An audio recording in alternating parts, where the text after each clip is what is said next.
Yeah, I mean, we met recently just for the first time last week, as you say, through our mums who take the dogs out together. And Mum just said you might find Charlotte someone quite interesting to talk to who's been through the same sort of things. Yeah, absolutely. I think the way your mum described you to me, we were almost exactly the same people with exactly the same kind of experience, or largely the same kind of experience of anxiety and having, you know, a complete break, I suppose, would be the best way to explain it. And as you were saying just now, mine started a lot earlier than yours. When I was 12, due to a bad science lesson that caused me to faint, which gave me a bad reaction and started the whole anxiety and everything. With yours, it was more, you were 21, did you say, when you started? Yeah, about 20. Mine was emotional and partially hormonal as well, but I think the hormonal side of things for me was triggered by the initial emotional side of things. I am someone who is very rooted in her connections to people. It was very important to me to have friends, not necessarily lots of them, but good friends that I thought knew me. I have a very small family, technically speaking, so, you know, having my connection to them was really important to me. And, you know, I had, by the age of 19, I had a pretty good support system. I had a lot of friends. I had a boyfriend who I was madly in love with at the time, or what I thought was love. Obviously, when you're young, you can never really tell how sure that's going to be. But when you're young, you think that all love is real love. And I had my family. I was doing well at uni. I had good flatmates in my first year of university. And then over the summer, everything just broke down. My ex cheated, and my friends kind of not sided with him, but they made it clear that they were more interested in maintaining a friendship with him than with me. So I lost a lot of my friends. I fell out with my family, wasn't talking to them for a good 6 months, which was the first time in my life I'd had a problem like that. And so that lack of support really just completely destroyed my faith system, I suppose, in the kind of support I had around me. And so for the first time in my life, I was very much alone and buckling under the pressure, you know, buckling under the weight. I'd spent so much of my life trying to build these relationships with people, and it became such a core part of my personality, of my functionality as a human, you know, thinking, oh, if I have these connections with people, if these people love me and are there for me, then I must be a good person, and therefore, you know, I am doing well in life. So when you kind of remove that entire structure out of your belief system, it all comes crumbling down very easily. And that's a terrifying feeling, being completely on your own and trapped with no way to go. Absolutely. Especially because I had such a close-knit family growing up as well. It was my assumption that, not that I could do no wrong, but that you know, when your family's always going to be there to support you, and you know, the consequences of certain decisions end up kind of impacting you in ways you never thought they possibly could. And so it was a shock to the system, and I guess my mind just couldn't take it. And on top of all that, I was, you know, when I get stressed, I don't eat. I stop eating. My appetite goes straight out the window, and I can go for, you know, 1 or 2 days without even thinking about whether I've eaten anything that day. So, and that was my first time experiencing that as well. So I didn't recognize that I wasn't eating. And so the eating, or lack thereof, turned into anemia and being underweight, which turned into being afraid of going outside, because every time I went outside, I felt faint, I felt dizzy, I was having panic attacks, anxiety attacks, which then led to a general fear of going outside. And that led to OCD, because I developed this obsession with having a bottle of water with me, and it had to be at least a litre bottle of water, otherwise I wouldn't feel safe. And if I had this bottle of water with me, I was like, this will be my saviour. This will take care of me if I start to feel dizzy, if I start to feel faint, because and it was literally the only reason that I ended up with that was because I had a friend who said, if you drink a cup of water in the morning and a cup of water in the evening, then you will go to bed, have a really good night's sleep, and you will wake up feeling better. And I was like, that's what I need right now, more than anything. So I ended up kind of hogging this bottle of water and holding it to my body. Like, I would walk around with it like this to try and make myself feel safe. If I felt faint, I'd drink. If I ran out of water, I'd go straight into a meltdown, because it just became my rock. I couldn't leave any establishment without it. and that then led to agoraphobia, which meant that, you know, every time I left the house, I felt sick. So I didn't want to leave the house. And in the end, it kind of, I'd lost everything that mattered to me. I ended up failing university, or nearly failing university, in my personal, you know, perspective. You know, I did manage to graduate with a 2:2, but to me that was worthless because that wasn't what I'd gone there to achieve. I'd lost almost all of my friends. I'd, you know, lost my boyfriend, my best friend, my flatmates hated me because I challenged them when they allowed black mold and damp to grow in my bedroom that was making me sick, and they didn't care. It was just chaos. It was just, for the first time in my life, I experienced complete and utter chaos, and I couldn't take it. So, and it is that downward spiral. And now that I'm out of it, it's kind of easy to sit there and say, I know where it started, and I can, you know, what's the word I'm looking for? I can anticipate this, you know, if it ever happens again. But it doesn't always make it that easy, does it, really? No, not when you're going through it. I mean, you know, it's pretty much a mirror image of my life. Yeah. You know, apart from the water bottle, I've had similar things. I can't remember exactly what they were. So it was a long time ago, and it was just various different things that would be substituted for your water bottle. Yeah. I remember I used to be worried about going out in the heat, fear of getting heat stroke or something. So I always used to carry like a spray of like, cool water with me, a mister or something. Yeah, and I had exactly the same, where I couldn't leave the house for fear of having an anxiety attack. I still get it now, of course, with the IBS, which is irritable bowel syndrome. I still get it where when I get stressed, I can't eat because it makes me feel sick. Yeah, which 8 stone isn't ideal, but it's so be it. You know, I couldn't leave the house for having an anxiety attack. I couldn't do anything, couldn't meet people, and I was housebound. Couldn't even go to, you know, I was pulled out of school when I was 16 with a breakdown, which is the key year into school, so that's the exam year. Went from like A's and B's down to D's and E's. Ended up having to get home tutored, which cost a lot. Mum, bless her, had to work 3 different jobs to pay for it, but ended up coming out with A's and B's again at the end. Got myself back into school for 6th form and came out with A stars all round in business and IT, which was good.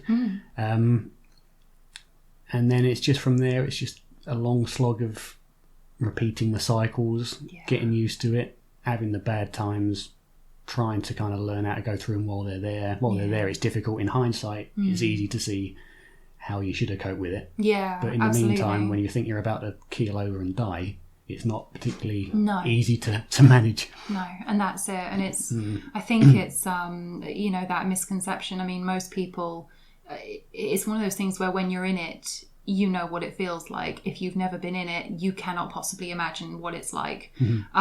Because even someone who's experienced a fight or flight response would be able to understand that immediate panic, that immediate fear that strikes you.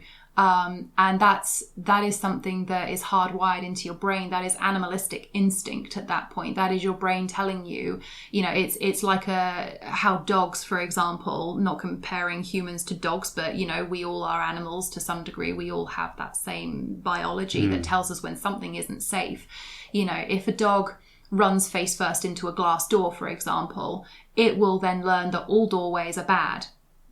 In some situations, not all of them do, but some of them do. And so they will do something to compensate for that. Either they will stop trying to walk through doorways because they recognize doorway equals hurt. Doesn't mean, you know, I know there's nothing there, but as far as my brain is concerned, there was something there the last time I did this. So their brain kicks in and says, no, we don't do this because this hurts. This makes us afraid. And it's exactly the same thing for us. You know, if we start learning behaviors that teach us going outside is bad and we're going to have a bad experience, our brain tells us, well, maybe we don't do that thing then. You know, maybe we stop now. And then if you do, it perceives it as a risk, which triggers the fight or flight response. And exactly. It's a cycle. It is a cycle. And breaking that cycle is the hardest thing I've ever done. It's tough, and it's when you go to therapy, a lot of people will give you these kind of general CBT techniques and all that, which are fine, but they're not universal because every person is different. Which is one of the reasons I'm also somewhat against, you know, trying to label everything, because everybody there's as many labels and as many different types of people as there are people on the planet. And every strategy for psychotherapy is going to be different, and it's just a case of the individual identifying what works for them, what their triggers are, what their safety mechanisms are, and how to. And I think, unfortunately, although therapists can guide you to find those, the only way to really not beat it, but learn to live in peace with it, which may end up with you being able to beat it later on, is just through time and experience. And I mean, when you're in an anxious state or a depressive state, everything seems very bleak. It does. There's no future. That's why I was suicidal, because I was feeling like I was going to die every day of my life. Yeah, absolutely. And I thought, I don't want to go through 70 plus years of this. No. I'm trapped. There's nothing I can do. It's either I'm going to kill myself and get it over with, which I wouldn't do because I'm too frightened of it, or I live with it for 70 plus years in a miserable life, feeling like I'm going to die every day anyway. Yeah. And because I knew I wouldn't be able to take my own life, I was left with that bleak. One option. Yeah. There's nothing I can do. Just got to grin and bear it. Yeah. Which wasn't a nice thought, but because of that, it's just I've lived through so many of these waves now and different symptoms. It does make it easier when they're here. It's still horrible when they're here. Yeah. But to some degree, you can develop an awareness that all the negative thoughts and the symptoms and everything that you're feeling or experiencing are an illusion. And that's the thing. Like my mum, who is a therapist herself, she. I think the clinical term that she uses is disordered thinking. The anxiety is technically an illusion because your brain is imagining a scenario that is not actually true. If you leave your front door, you're not actually going to drop down dead. That's ridiculous. If you are having a panic attack and thinking, I can't breathe, that is an illusion. You can breathe, otherwise you would be dead right now. It is a thing of actually, I can do these things. I will do these things. I am capable. It is my mind trying to tell me that because we have suffered a negative experience, our disorganized thoughts are telling us that this is bad. We should not do this anymore. And actually, that's not the case. The reality is that the only way you're going to break that cycle of fear is by pushing yourself through it so that your brain relearns that no, this is not going to happen. I mean, it's like you were saying to me the other day with doing your flight simulations and stuff. So because you want to learn how to fly, you're terrified shitless of that. But quite literally with the IBS. Yes, exactly. But you're going to do it because A, it's what you want to do with your life. You want to achieve this. But B, also, that if you let yourself talk yourself out of it, then you're never going to get past this fear of having these problems when you are 30,000 feet in the air. And that is exactly what you're supposed to do. It's I think those are, Joey Tribbiani from Friends, for example, for anybody who gets the reference, he said, if you're scared of something, then you've got to go do it. If you're afraid of bugs, go get a bug. If you're, I'm mildly afraid of spiders, I can be in the same place as them and know that they are walking around me. But if one touches me, I will freak out and run away. Yeah, me too. But, my mum, again, when I was very, very little, when I was in nursery, she was a nursery nurse. They brought in a whole load of tarantulas, and my mum used to be the kind of arachnophobe where she would faint at the sight of them. That was it. She was out cold. And they brought in a whole load of spiders, and because she didn't want to teach the kids how to be, afraid, she was like, oh, I've got no choice. I've got to hold this bloody tarantula they've just pulled out of the box. And they turned to her and said, do you want to hold it? And she was like, I can't say no. I don't want to teach these kids this tarantula is dangerous. I mean, it is, because it's a tarantula. But I want to show them that there is nothing to be afraid of. So she held a tarantula and she felt like she was going to pass out the whole time. But then they took it back from her and she was like, oh, I managed it. Yeah. And it just sat there. Okay. Yeah, it just sat there. It was all right. It didn't try to hurt me. It didn't try to kill me or anything like that. Like, it doesn't mean I like it very much. But I survived it. And so now she's at a place where she can deal with spiders herself. Yes, she'll get a bit freaked out. There was one time where one ran out from underneath her duvet when she was about to get into bed. She threw her iPad down on the duvet and it came scuttling out. And it was one of the big field spiders, one of the big ones. Yeah. So she was completely freaked out by that. And I was in the room watching that happen. So I completely get that would still freak a person out. Nobody wants to think they went to bed with a massive field spider. But she can deal with it. She can live with it. And it's, it is that thing of, if you don't allow yourself to push through that fear, then you are never going to learn how much more you are capable of. And you're never going to grow past it. So in some ways, yes, it's always nice to have people who support you and say, oh, I'm so sorry you're going through this. Is everything okay? You're doing great. But actually, in some ways, that's not enough to kind of help someone have the motivation to push through that. You've got to have the willingness. I mean, it's like you were saying, you had two choices. Either you live with this and you figure out a way through it, or you don't. And when you hit rock bottom, I remember being sat in the middle of my living room of my childhood home of like 25 years, bawling my eyes out when nobody was home, thinking to myself, I just want to die. I don't see what the point is. I have no friends left, no, people that I can go out and see who I can rely on. My family, I think, were either they were still living there or they were just about to move away or they had moved away. So I was kind of in this place mostly by myself. And I was just sat there thinking, I can't even bear to leave my front door. It's not what's not a next? good life, is it? What is there? What's left? I have to build, and I thought to myself, I have to build my life all over again. I literally have to start again. I have to find new friends. I have to find, a job that sustains me, that I can actually bear to go to. I can't leave the front door, but I have to find a job. Otherwise, I'm not ever going to, be able to take care of myself in life. And I have two choices here. Either I sit here and I just say, you know what, it's not worth it, off I go. Or I'm going to find a way through it. That's it. And the only way to do that is to look it straight in the face and do it. But it is. The problem, especially with anxiety, that people won't really get unless they've been there, is that fear is one thing. Being afraid of something, having a phobia of something and facing it is difficult, but it's doable. The problem with anxiety is something like leaving the house. It's not just a case of doing it and then not being afraid. It's doing it knowing you're going to feel really ill doing it. And then half the time you end up not being able to do it anyway because your body is reacting so badly that you just collapse. Exactly that. I mean, I remember there was one time because when I first started my job, I used to work in retail when I first got home from university. Best thing for an agoraphobe. I remember I used to get very physical side effects of the anxiety. And I mean, you mentioned your IBS, you get that. I used to get really intense muscle weakness and fevers, shivers, chills. I used to feel like I was in the middle of a fever. And I had the flu and I was too weak to even stand on my own two legs. I'd be sat there sweating and feeling disorientated because the anxiety was so relentless. So were the symptoms. So it wasn't just pushing through the feelings of fear. If it was just that, I probably would have been able to do it a lot easier and a lot quicker than I did.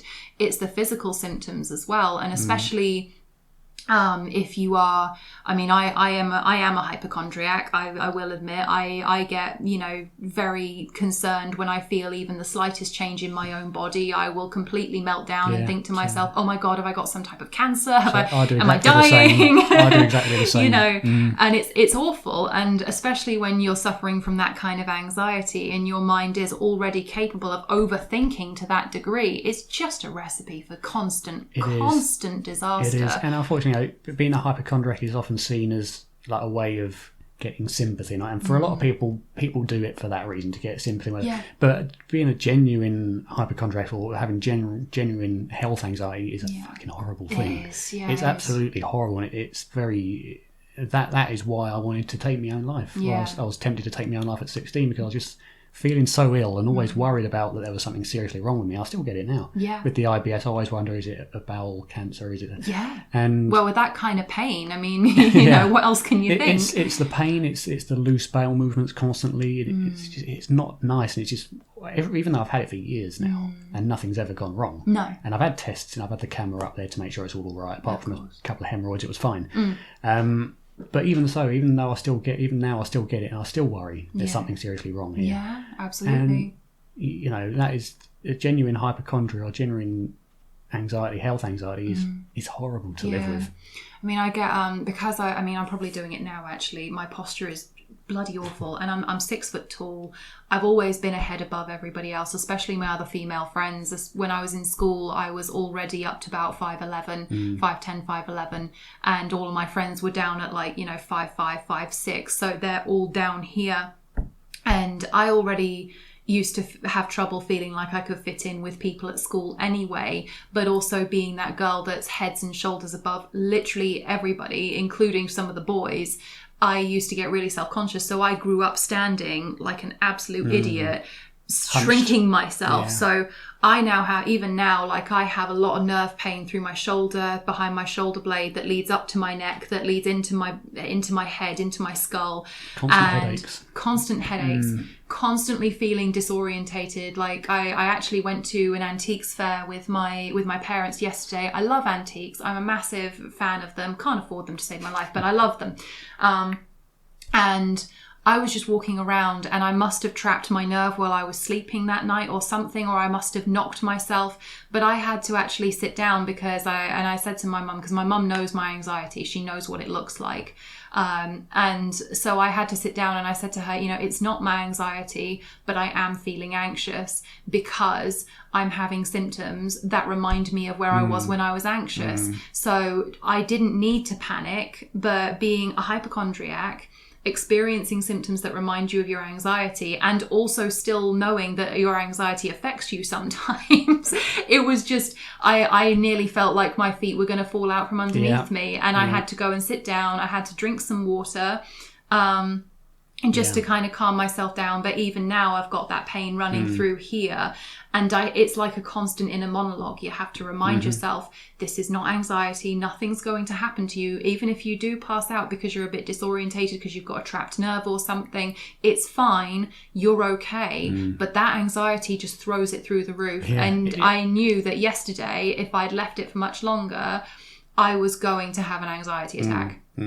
No question about it. Haven't had a severe anxiety attack in months, but it was going to happen if I didn't say something, and if I didn't go sit down for a while. So, and it's just, even when you think you've got through it and you've gotten on top of it, something new tends to pop up every once in a while, especially as you get older. Yeah. Because your body changes as you get older, and especially we're hitting our 30s. So you're younger than I am, but we're coming up to that milestone where everyone's saying, oh, buckle up, you've got even more to look forward to. And I'm like, great. It's like my mum started telling me about perimenopausal symptoms, and I'm like, shut up. I don't want to hear about that. I don't want to think about having hot flushes that make you feel like you're going to pass out because you're so hot. She has sunburns, so I have to take everything off. I'm just like, I already don't like feeling, those spikes of uncomfortable heat, and now I'm going to feel it just because of my hormones. And part of my anxiety was due to my hormones. They were thrown massively out of balance, and I had to go on birth control for about 6 or 7 months to try and bring them back in, because every time I was, due on my monthly cycle, my body would crash and my hormones would completely run riot in my body. And that one's even worse for me than the actual, than having fear-based anxiety or having, behavioral based anxiety, because there is nothing you can do about it. Your hormones are going to do what they're going to do, and that's it. You can't change that. It's that feeling of being trapped again. It is. Knowing that you're going to have to go through it no matter what. Yeah, your body's going to go through something. And now I'm knowing that I'm getting to the age where menopause is a genuine thing I have to consider. I'm like, great, so even more's going to happen to my body that I don't want to have to go through. Fantastic. I just got used to the current state of being that I'm in. Can we stop, please? I mean, being a woman with the monthly periods must be bad enough already. Thank God I'm not. I think that would. Yeah. I wouldn't like that. Consider yourself lucky. I think a lot of men don't really realise how much of a struggle it is to be a woman. I mean, monthly periods, childbirth, menopause. Yeah. No thanks.